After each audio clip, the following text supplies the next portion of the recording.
I started, I can't show you the sign because I've got this background screen at my friend's desk, and it says, "Is this moving in the direction of liberation or suffering?" And what I wanted to talk a little bit about was our responsibility to allowing joy. And part of it is this big old sign behind me, this flag.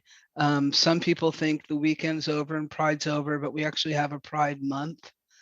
And when I look back at whether what I've read or the movies that I've seen or the conversations that I've had with seniors present and those who have passed on, joy was so much of what helped to make them resilient.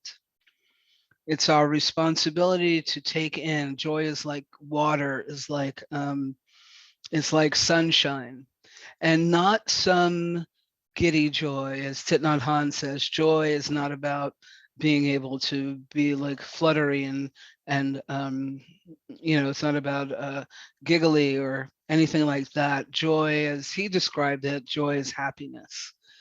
Joy is being able to be present, present and fully aware of, in my words, the love that's always coming in with each breath. We're here in this moment. We are all, as far as I can see, so I don't want to name it for everybody, but we at least all appear safe in this moment.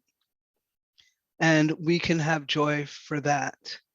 And we can have joy for each other in that. It doesn't take away the things that are happening around us.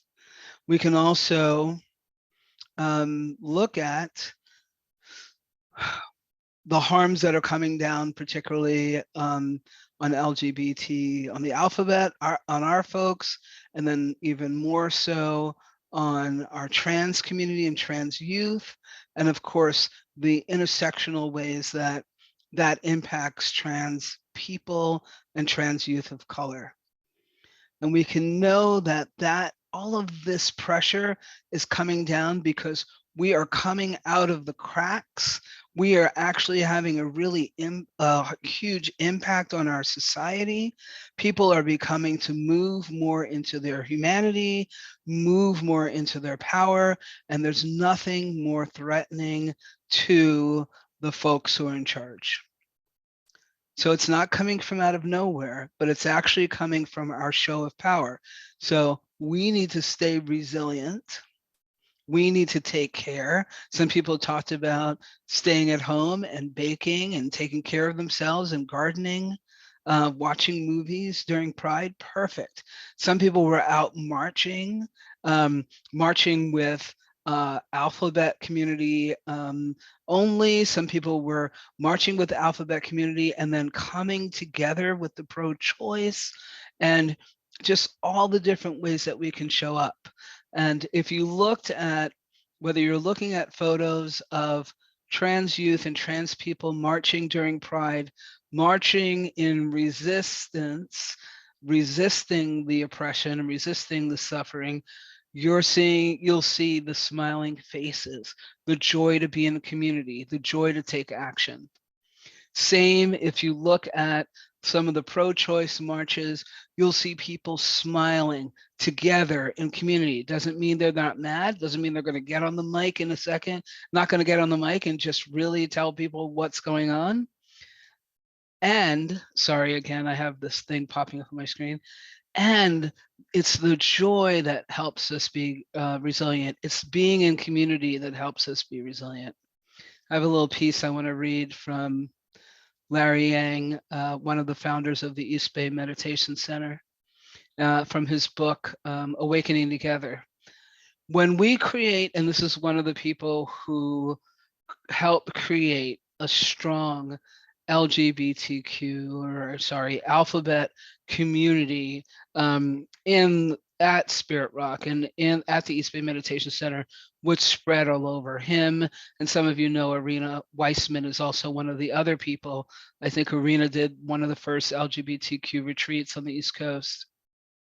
When we create practice opportunities so that both culturally specific populations and the larger community can gather in cultural mindfulness and awareness of our shared humanity. And that just reminds me of these two marches coming together. We are invited to move from the question of who am I to the broader exploration of who are we? What kind of path is possible leading to collective liberation? And just taking joy in the question, just knowing that this question is out there, something that we can ask for, knowing that no matter where you are in your experience, and at the end of our meditation, I invited you to honor someone else who was practicing, offer metta to someone else who's practicing. And I also offered for you to accept the loving kindness that other practitioners are bringing in. You are not alone. I was thinking about how when we're breathing, wherever we're breathing on this one planet, somebody actually this might have come from me hearing some science report of, I don't know if they're going to know how long it takes, but we're breathing. It's one planet. The breath comes from California, like the smoke, comes from California, goes to New Mexico, goes to New York, goes to Europe, right? The breath is coming back. We are all breathing each other. We're all breathing in the same planet, no matter who we are or where we're coming from.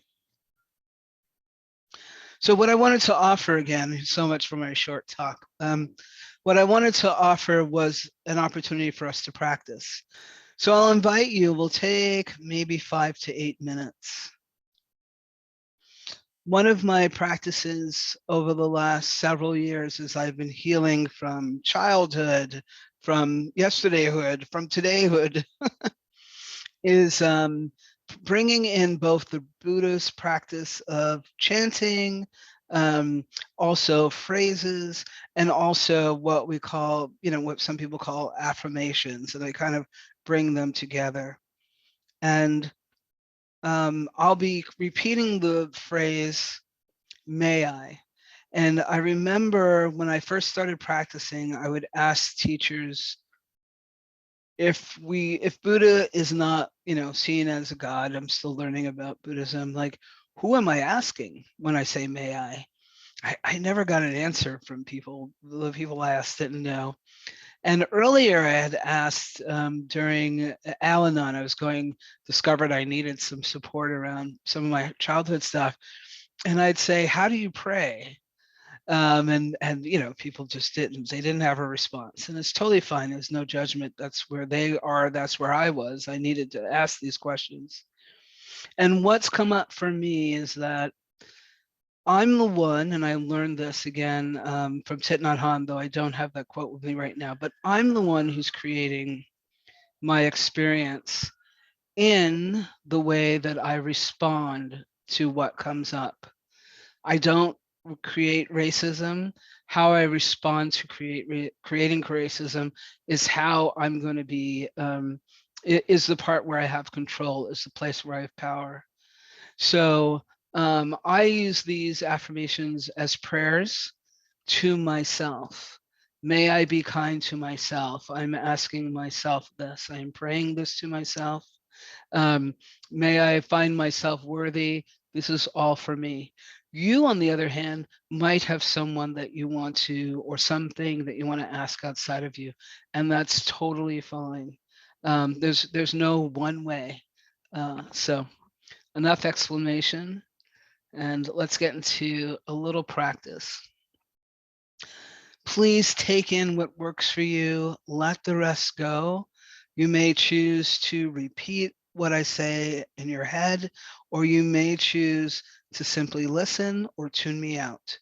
This is your time. This is your practice time. I'll ring once and then 3 in the end.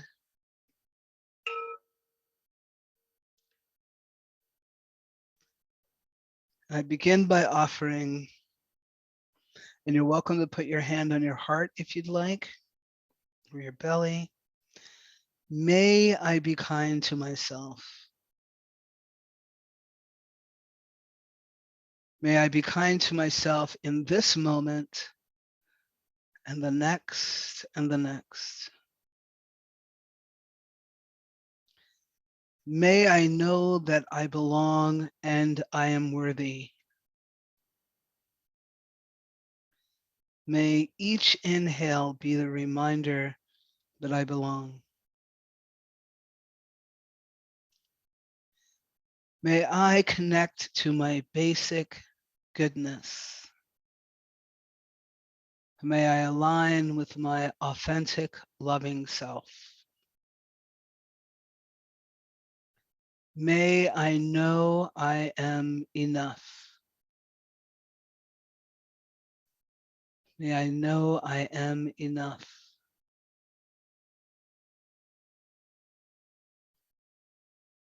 May I choose to acknowledge what's happening and choose then to focus on the world I want to live in.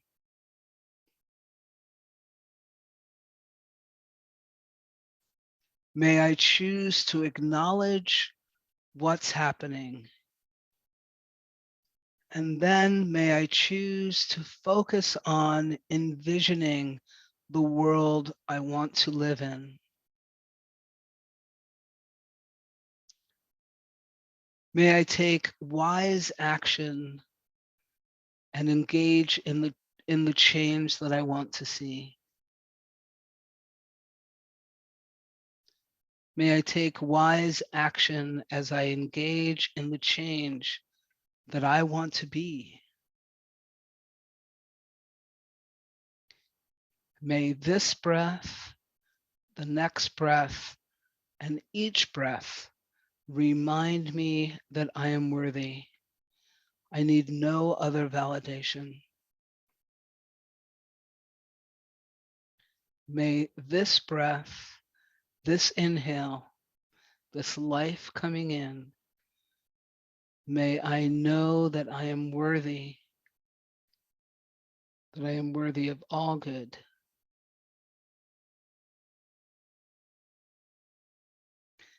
May I allow life itself to hold me in my suffering.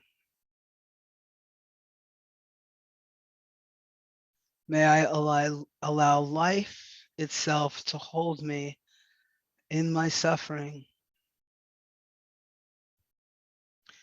Throughout the day, may I remember to release the suffering and the holding to the hug of the earth.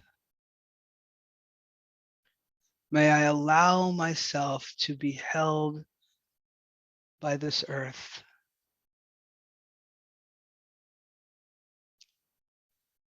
May I allow all the beauty that life offers to soothe me when I am weary.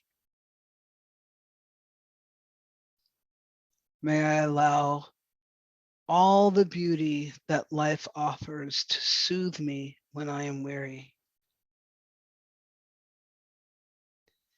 May I find and seek a gracious and loving spiritual community to support my healing.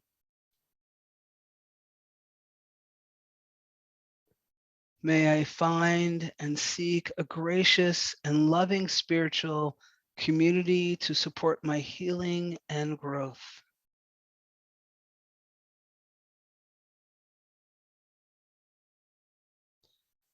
May I be peaceful and live with ease.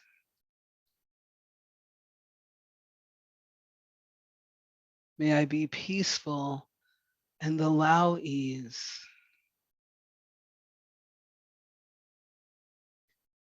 May I live joyfully as joy arises. May I accept joy as joy arises.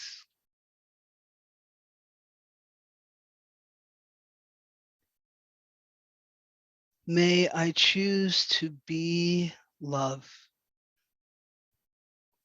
May I accept love and know I am loved.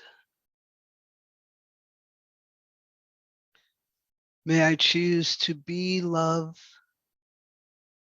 May I accept love and know I am loved.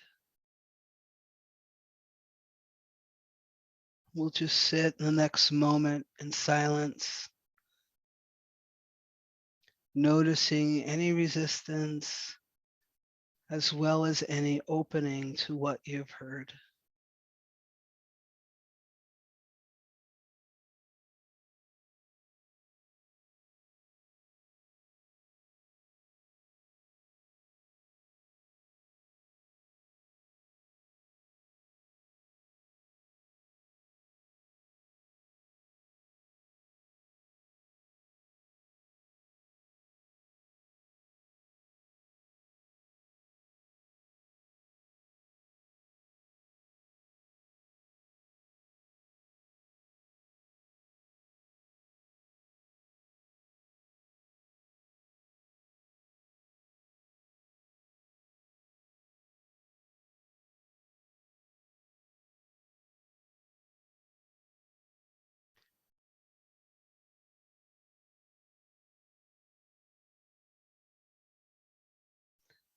May I be love.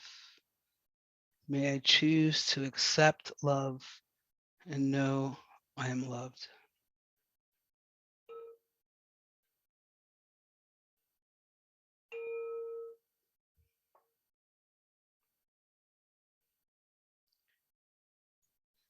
Thank you for your practice and kind attention. I hope those phrases brought you some healing, some comfort, acknowledging that all beings everywhere are suffering in some way. So we might offer, in dedication of our practice, first to ourselves, and if that's where you need to stay, you get to hold that tonight. And otherwise, may all beings everywhere, all living beings everywhere, without exception, may they be without suffering and pain. May they be safe. May they choose to be peace, promote peace. May they be compassionate, live free, and experience joy.